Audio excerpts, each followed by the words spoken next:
Paz do Senhor, irmãos, olá, eu sou a Modi e este é mais um Life Coach espiritual. Para aqueles que têm acompanhado, tenho trazido aqui algumas temáticas que eu acho que podem mudar a nossa forma de viver, a nossa forma de pensar, a nossa forma de sentir. E este é um canal que eu acho muito importante para podermos evangelizar, convidar, reconhecer a soberania de Deus, reconhecer o Altíssimo. E acredito que com esta palavra podemos crescer juntos em Cristo Jesus. E a palavra em continuidade que já havia tocado neste assunto tem a ver com sabedoria. Também tem a ver com sabedoria. E para dar aqui um pontapé de saída, eu queria convidar para quem tem uma Bíblia, se estiver a acompanhar, pode abrir em Provérbios 24:5. Assim diz a palavra no Provérbios 24:5. Um varão sábio é forte. Digam comigo, um varão sábio é forte.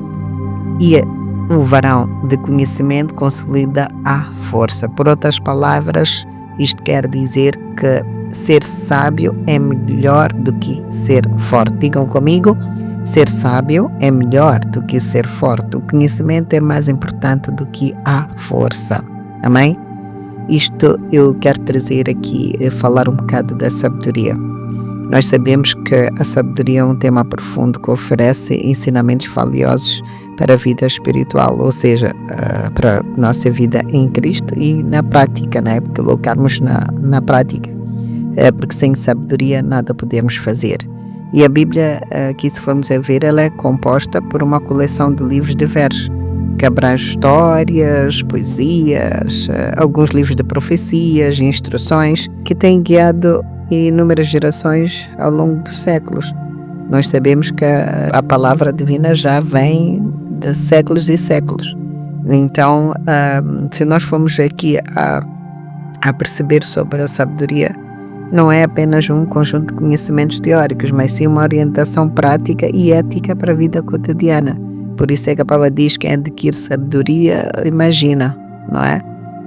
Todos aqueles que adquirem sabedoria têm um poder, têm um posicionamento, move montanhas. Nós com sabedoria podemos mover montanhas. Então a sabedoria na Bíblia é associada ao temor ao Senhor. Quem tem sabedoria compreende e entende que é temor ao Senhor. E a compreensão profunda disto é a habilidade de viver de maneira justa e prudente. É por isso que nós vimos que a Bíblia contém vários livros que existem na Bíblia que falam sobre isso. E não só a sabedoria bíblica é descrita como um dom de Deus. Uma coisa é adquirirmos conhecimento, outra é adquirirmos sabedoria. A sabedoria é dom de Deus.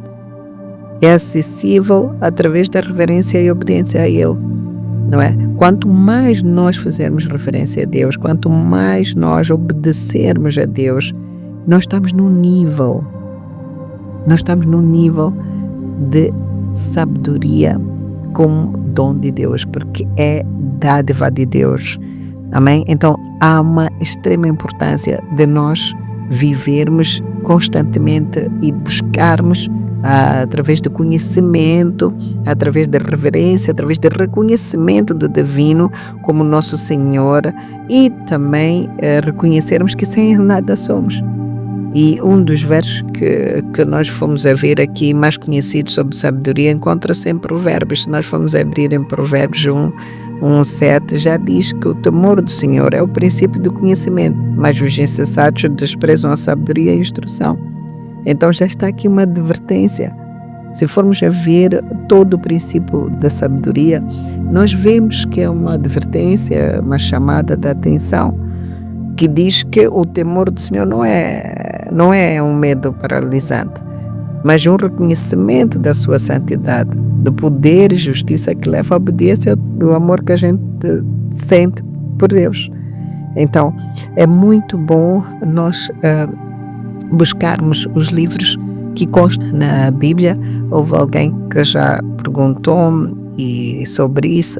Sim, para além do livro de Provérbios, que a gente já ouviu falar, que outros livros. Para mim, todos os livros são bons, todos os livros trazem-nos aqui uma exortação, traz-nos aqui um entendimento, mas aqueles que eu relaciono mesmo, que busco para poder viver, para poder receber este dom de Deus da sabedoria, que eu acredito que é uma caminhada eterna, não é? Que a gente vai sempre caminhar e este dom vai crescendo, evoluindo pouco a pouco em nossas vidas. É o livro também de Eclesiastes, são considerados, para mim, literaturas de sabedoria na Bíblia. Se formos a ver, por exemplo, Provérbios contém ditos e conselhos práticos para viver de forma ética e prudente.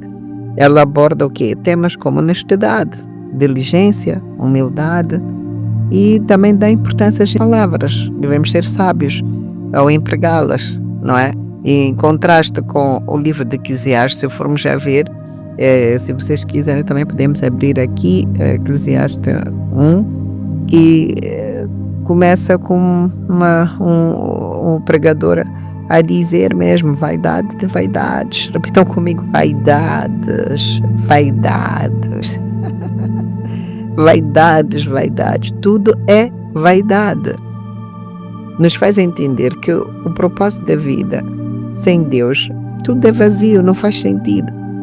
Já nos faz entender que sem Deus a nossa vida não faz sentido.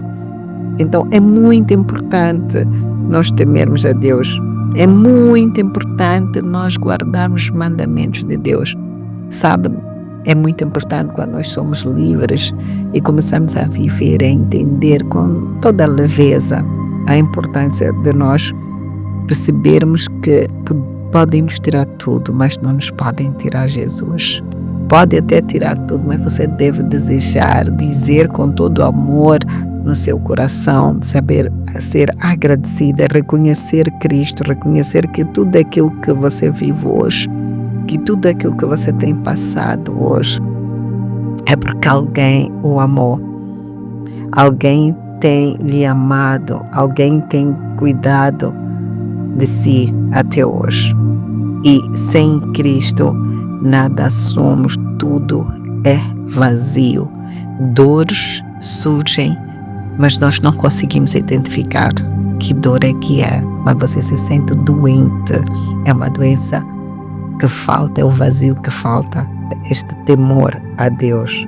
Então a Bíblia está repleta de exemplos de sabedoria. Se formos a ver a história notável de Salomão, conhecida pela sua sabedoria extraordinária, quando duas mulheres, eu gosto desse testemunho, falo sempre, quando duas mulheres disputaram a maternidade de um bebê. E o Salomão propôs dividir a criança ao meio. Mas imaginem, não é? É claro que ele não ia fazer isso, mas ele, usando a sabedoria divina, ele simulou isso. Tragam a criança, imaginem as mães, pânico, tragam as crianças. E eu vou dividir ao meio, assim uma fica com uma e a criança fica com outra, uma parte das crianças. Mas o que aconteceu? Vocês conhecem essa história, todos nós conhecemos esta história. Aí a verdadeira mãe se revelou. Para não perder o filho, ela preferiu dar a outra, para poder manter o filho vivo. Foi daí que Salomão entendeu quem realmente era a mãe, por causa de quê? De uma atitude de humildade, uma atitude de entrega. Amém? Ele descobriu. E esta história ilustra a sabedoria divina aplicada à justiça de Deus. Estão a ver quão amável é o nosso Deus. Outro exemplo é encontrado também no livro de Tiago, no Novo Testamento, que oferece conselhos práticos sobre sabedoria. Se for abrir em Tiago 1:5, diz que se algum de vós tem falta de sabedoria, peça a Deus, que a todos dá liberalmente e não censura, e ser-lhe-á dado. Então, já estamos a ver aqui que isto aqui está-nos a encorajar. Está a encorajar-nos, sim, nós como crentes, está-nos a encorajar a buscar sabedoria através da oração e da fé. Se formos a meditar, nós vamos a ver aqui, estão a exortar, estão a encorajar, a dizer, orem, meditem, orem com fé. parem, meditem com fé, porque o nosso Deus busca os verdadeiros adoradores. Amém? Busca os verdadeiros oradores. E Jesus Cristo ensinou com autoridade e sabedoria incomparável. Se formos a ver os sermões que Jesus e parábolas que ele ensinava, a forma como ele ensinava, são ensinamentos que oferecem visão profunda da natureza de Deus, não é? Se formos a ver, daí um exemplo no Sermão da Montanha, em Mateus 5-7, capítulo 5 a capítulo 7, nós vemos que Jesus já apresenta aqui princípios éticos e espirituais que desafiam as normas culturais e incentivam uma vida de amor, de humildade, de justiça, de misericórdia. Eu pergunto, será que a sua vida é mesmo de amor? Será que você é humilde? Será que a misericórdia de Deus está sobre si? Você é uma pessoa misericordiosa? Então, nós devemos buscar essas informações. Devemos olhar para aquilo que Jesus falou nos seus ensinamentos. Ele falava em parábola, ele falava diretamente, ele usou todas as maneiras para poder apresentar-nos aqui princípios éticos para que a gente possa viver. Mas este mundo está repleto de informações e opiniões diversas. E a sabedoria contida nas Escrituras oferece um fundamento sólido e confiável. Então, diz para nós que não confiarmos neste mundo. Amém? A palavra já nos convida a não confiarmos neste mundo e ainda diz não te estribes no seu próprio entendimento. Então, nós já fomos advertidos a não confiarmos e não vivermos como este mundo vive. Ainda que a gente esteja neste mundo, há uma necessidade de nós não vivermos como este mundo vive. E como é que nós devemos viver? Devemos viver de acordo com a palavra de Deus. Por isso é que faz menção e diz: meu filho meu, em tudo que fizeres, guarda o teu coração. Amém? Guarda o teu coração. E a tua mente não maquina o mal. Nós não devemos. E onde é que podemos buscar estas palavras? Leia Provérbios. Sublinha Provérbios. É um livro, meu Deus. Jesus aqui nos mostra várias coisas, fala mesmo de força, fala de quando estamos angustiados, o que é que podemos fazer. É uma liberdade, é uma libertação, é uma coisa impressionante. Amém? Ele nos ajuda aqui, ainda tem várias aqui citações que diz mesmo: não te aflijas por causa dos malfeitores, não te aflijas. E não tenhas inveja dos ímpios. Temos que mudar a nossa forma de pensar, temos que mudar a nossa forma de viver, porque assim diz a palavra do Senhor. Amém? Então, qual é que está a ser a tua vida neste momento? O que é que está a te preocupar neste momento? Isto que a gente vê, este mundo, como a gente está a absorver este sistema, como a gente está a absorver esta informação, o nosso dia a dia, eu acredito que muitos de nós está a começar a ficar muito, muito frustrado, mas devemos lembrar quem nós somos.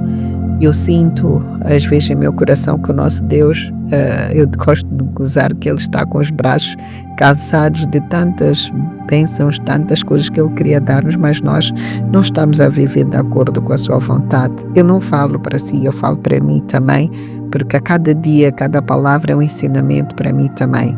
Então, devemos nos render, devemos nos, como eu sempre digo, renunciar, vamos nos reconstruir, vamos desejar. Se não soubermos o que é que nos afasta, a cegueira que nós temos, seja auditiva, seja mesmo visual, devemos pedir a Deus para que Deus possa abrir a nossa mente, para que Deus possa abrir o nosso coração, para que Deus possa falar connosco, que todas essas aflições possam sair de nós. Estamos distraídos, que Deus já faz toda a distração. O mundo estamos a colocar muito agitados, que está-nos a distrair com coisas que não são, que parecem ser. E isso é mau para todo cristão, não é? Porque aqui a sabedoria nos ensina e nos chama a viver com integridade e amar o próximo buscar a vontade de Deus em todas as áreas da nossa vida. Isto é que uma sabedoria bíblica nos faz, a sabedoria eterna de Deus nos faz, é mesmo viver com integridade, é amar o próximo, algo que hoje em dia torna-se muito difícil por causa das coisas que a gente vê, a gente ouve, não estamos a perceber o que está a acontecer, mas é preciso você que passa por isso, você que está sendo. Até eu falo de mim, também gosto muito de incluir nisto. Cada palavra é um ensinamento, cada palavra é a transformação da minha vida, e eu preciso muito de ouvir esta palavra, preciso muito de meditar nela, ainda que medite num único versículo só, mas que esse versículo possa fazer mudanças, possa alterar a minha forma de pensar e ser e viver aqui neste mundo. A sabedoria bíblica também oferece orientação, começa com o temor do Senhor e manifesta em uma vida de obediência justa e amor. Então, é preciso que a gente seja obediente, amém? Devemos ser obedientes à justiça e amor de Deus. Sejamos obedientes que tudo nos alcançará. E ao buscarmos a sabedoria nas Escrituras, somos convidados a crescer em compreensão e a viver de maneira que honra a Deus e beneficie aos outros também. Que possamos buscar sempre esta sabedoria divina e aplicá-la no nosso dia a dia, vivendo com os preceitos eternos de Deus, porque só assim poderemos alcançar patamares mais altos. Então há uma necessidade de nós nos transformarmos, amém? Devemos desejar esta transformação diária, devemos pedir a Deus para que Ele nos dê esta compreensão, para que nos possa libertar, para que nos possa afastar daquilo que parece verdade, mas que não é a verdade. Nós precisamos desta presença, nós devemos convidar a Deus para que entre em nossa casa, para que entre e seja conosco, seja 100% conosco, 24/24, para que a gente não se desvie nem para a esquerda nem para a direita, porque o Senhor é um Deus justo e Ele pode todas as coisas. Então vamos buscar esta sabedoria, vamos compreender, entender de maneira que a gente possa honrar a Deus e beneficiar a todos os outros que estão à nossa volta, porque este é o princípio da sabedoria, amém? Este é o princípio da sabedoria, que ela transforma em humildade, ela transforma a nossa vida, que nós manifestamos amor a outrem. Então esta era a palavra que eu queria trazer para hoje, que Deus possa realmente abençoar-nos com essa bênção, que é um dom de Deus, que é a sabedoria, e que a gente pense, haja como Salomão agiu, entregando ao Senhor todo o nosso propósito, todo o nosso desejo. Eu acredito que Deus é justo para transformar, para poder mudar a nossa história. Então, queira mudar de vida, medita em Eclesiastes, medita em Provérbios, vai lendo, vai meditando, vai sublinhando. Eu acredito que haverá um toque de Deus na tua vida, um toque de Deus na minha vida, e nós precisamos de estar muito mais próximos de Deus. Esta era a palavra que queria trazer, e espero que Deus possa tocar a sua vida, a vida da sua família, hoje e para sempre. Muito obrigada. Tchau, tchau. Até.